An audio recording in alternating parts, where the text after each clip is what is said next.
Proverbs chapter 23 from Brenton Septuagint translation. Chapter 23, verse 1. If thou sit to sup at the table of a prince, consider attentively the things set before thee, and apply thine hand, knowing that it behooves thee to prepare such.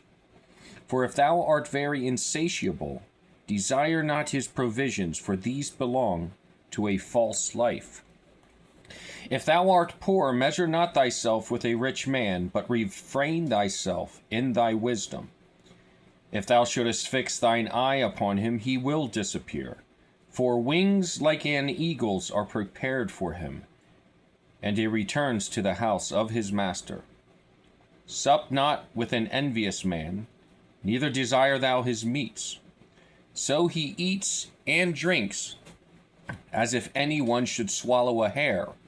And do not bring him into thyself, nor eat thy morsel with him, for he will vomit it up and spoil thy fair words.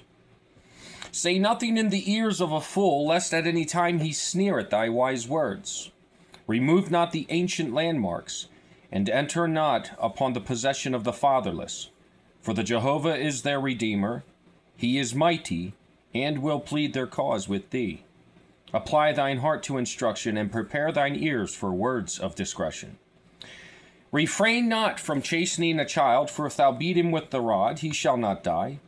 For thou shalt beat him with the rod, and shalt deliver his soul from death.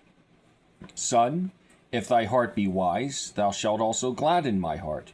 And if thy lips shall converse with my lips, and thy lips shall converse with my lips, if they be right. Let not thine heart envy sinners, but be thou in the fear of the Jehovah all the day.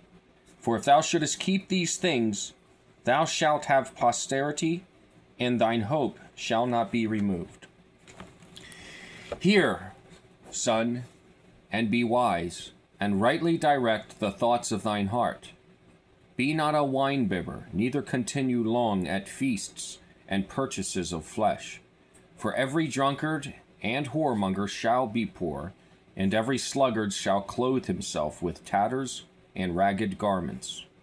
Hearken, son, to thy father, which begot thee, and despise not thy mother, because she is grown old.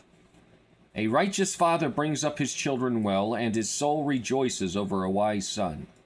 Let thy father and thy mother rejoice over thee, and let her that bore thee be glad. My son, give me thine heart, and let thine eyes observe my ways. For a strange house is a vessel full of holes, and a strange well is narrow. For such a one shall perish suddenly, and every transgressor shall be cut off. Who has woe? Who trouble? Who quarrels? And who vexations and disputes? Who bruises without a cause? Whose eyes are livid? Are not those of them that stay long at wine? Not of them that taunt or haunt where banquets are? Be not drunk with wine, but converse with just men, and converse openly. For if thou shouldest set thine eyes on bowls and cups, thou shalt afterward go more naked than a pestle.